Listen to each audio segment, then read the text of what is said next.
Je sais que tu es déjà émotionné, je ne vais pas t'obliger de te dire debout bien. Le même mépris va retourner à tes ennemis. Chez ton et ta chair, aujourd'hui, pas demain. Écoutez, le combat ne t'appartient pas. N'aie pas peur. Tout ce que tu as fait pendant la nuit, ne le perds pas. Ne le crains pas. Ne le crains pas. Ne le crains pas. Ne le crains pas.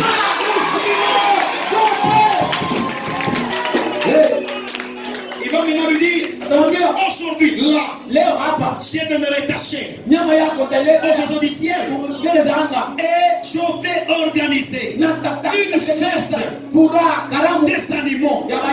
Je prophétise le Goliath de votre famille.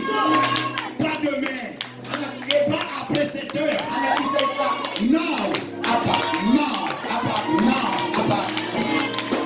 Pendant qu'il avance, le petit va maintenant rouler.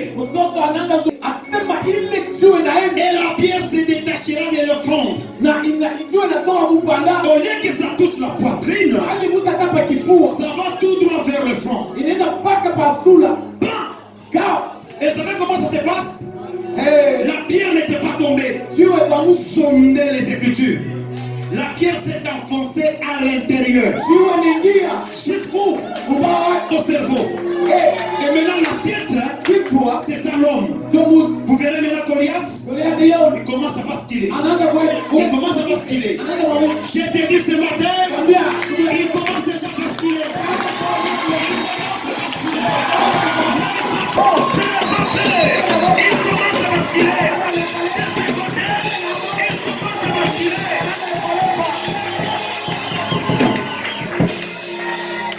Quelqu'un peut dire yes.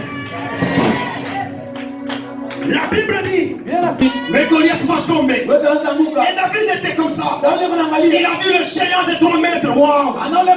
Les combats des années. Il est tombé. David ne le frappait pas lâcher. Si vous voulez tomber le géant, courez près de lui. Allez vérifier.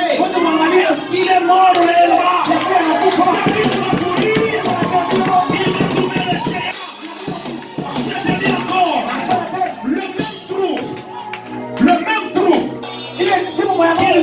David n'avait ni l'épée, ni la lance, ni même le couteau, ni la machette. David avait juste un bâton, mais il va dire à ses circoncis, aujourd'hui, je te couperai la tête. Avec quoi? David n'avait pas d'épée. Mais lorsqu'il va courir là-bas, vers Goliath, tombe. C'est lui qui l'a créé. C'était la guerre qu'il était concerné. Dieu a été initié dans ce combat. Il va maintenant retirer David. Lui-même se présente.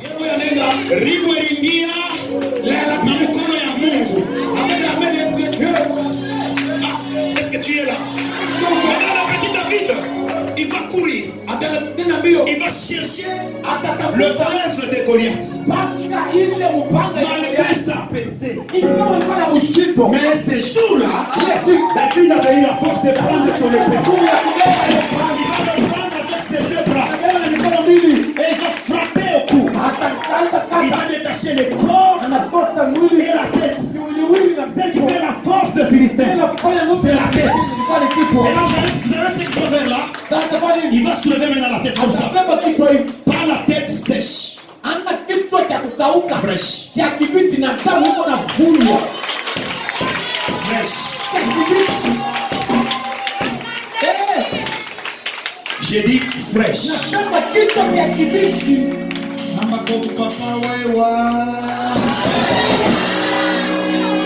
Il va soulever avec l'épée de ce géant. Wow! Et tout le peuple s'exclama. Il va soulever comme ça. Il va présenter aux Philistins. On tourne les dos. Et ils ont commencé la tangente. Oui, j'annonce ce matin. Les ennemis prendront fuite.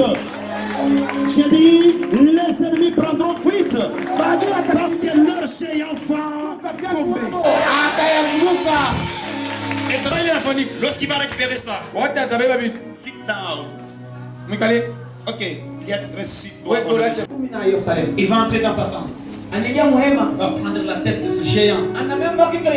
Le conquérant de l'âge à l'âge en Israël. Il ira dans sa tente, il va poser la tête et l'épée. Pourquoi prendre la tête du géant? Pourquoi prendre la tête d'un mort, les conserver dans ta tente? Il va creuser. Il va prendre la tête, il va l'enterrer. Le crâne de Goliath. Et cet endroit était appelé Goliath. Revenons en Genèse. Adam était tombé d'une maladie. Il pleure. Il prend la dépouille de son père. Il va creuser. Il creuse amèrement. Il enterre. Et il prend le rameau de l'arbre de vie. Il va l'enfoncer là-bas. Après un temps, le rameau va pousser. L'arbre de vie est repoussé là-bas. Des générations après, ce moment est venu. Commence à régner en Israël. Est-ce que vous êtes là pour suivre cette histoire? Waouh. Apôtre. Apostas. Envoyé. Silo. Il va trouver une piscine qu'on appelle Silo. Il va construire le pont. Il va prendre cet arbre de vie. Il va couper. Il va mettre ça comme le parcellaire. Suivez là où je parle. Il y avait une tronque d'arbre qui était enfoncé dans le sous-sol. Là où était enfoncé l'arbre de vie dans le sous-sol, après un temps, il y a une source qui est sortie. Ça formait une piscine. Et cette eau était pure. Ça aidait à la purification des ustensiles du temple. Ça aidait à la purification aussi aux offrandes et aux sacrifices rituels. Lorsque la reine de Saba, elle est allée rendre visite à la majesté de Salomon et étudier son intelligence et la sagesse. En faisant des petits tourismes dans le palais, on va l'accompagner là où il y a Siloé. Lorsqu'il va juste aperçu de loin, il va voir des arbres là-bas. Son cœur va lui dire, ne vient-il pas, ces arbres que tu vois sera l'arbre qui sera formé la croix pour la crucifixion du futur Messie. Elle a eu peur de pétiner. Je vais rapidement. Maintenant, nous sommes au temps, après 400 et quelques années, où le fils de David va naître. Vous savez, il y a plus de 400 années, là où David avait enterré la tête de Goliath, on appelle Goliath. Vous me comprenez là-bas? Amen. Dites Goliath.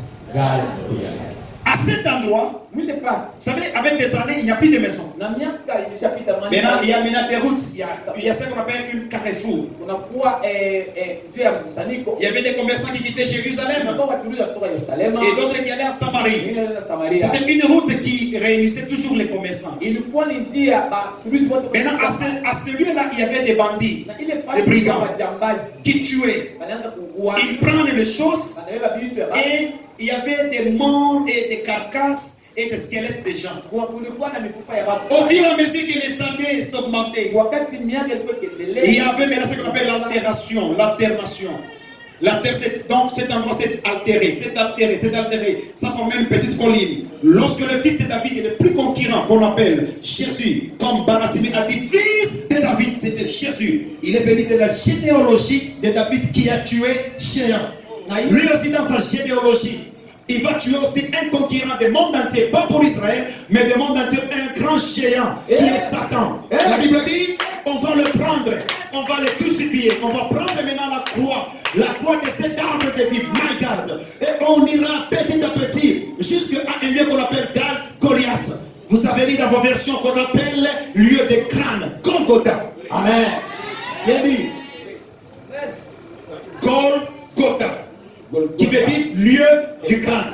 crâne de qui? Goliath. Goliath était enterré là-bas. On a pris maintenant la croix. On va l'enfoncer. Suivez comment ça se passe. On enfonce la croix. Dans la terre. Oh, là où était la crâne de Goliath. Sur le lieu de crâne. On enfonce.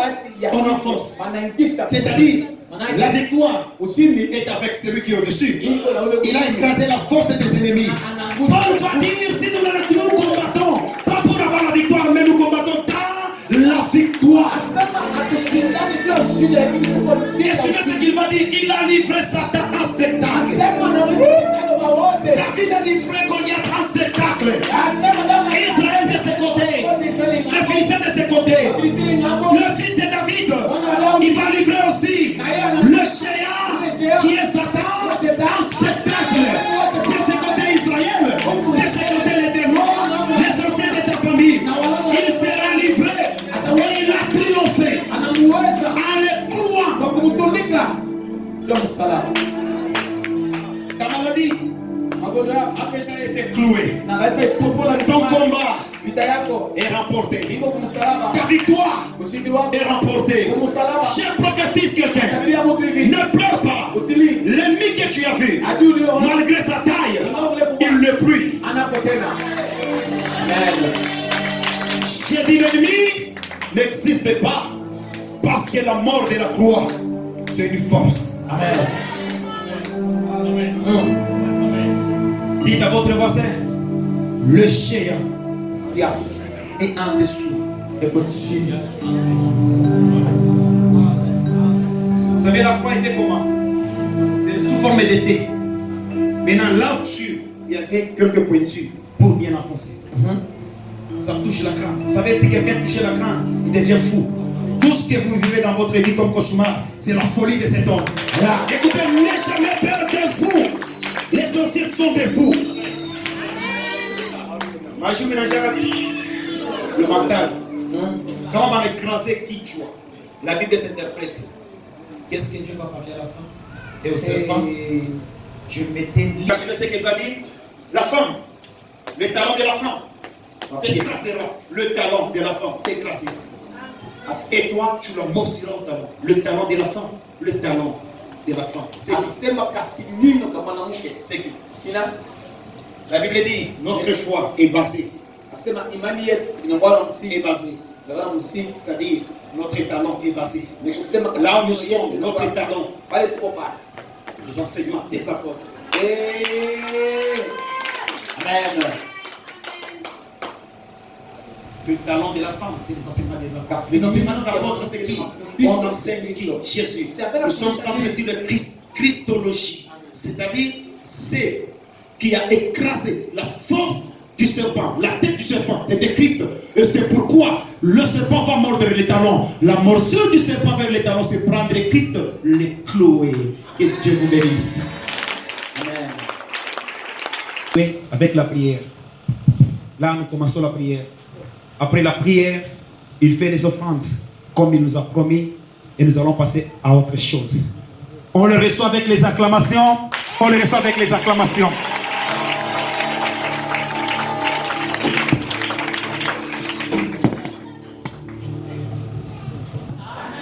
Kumwambia kupembela kasema Mungu akubariki sana.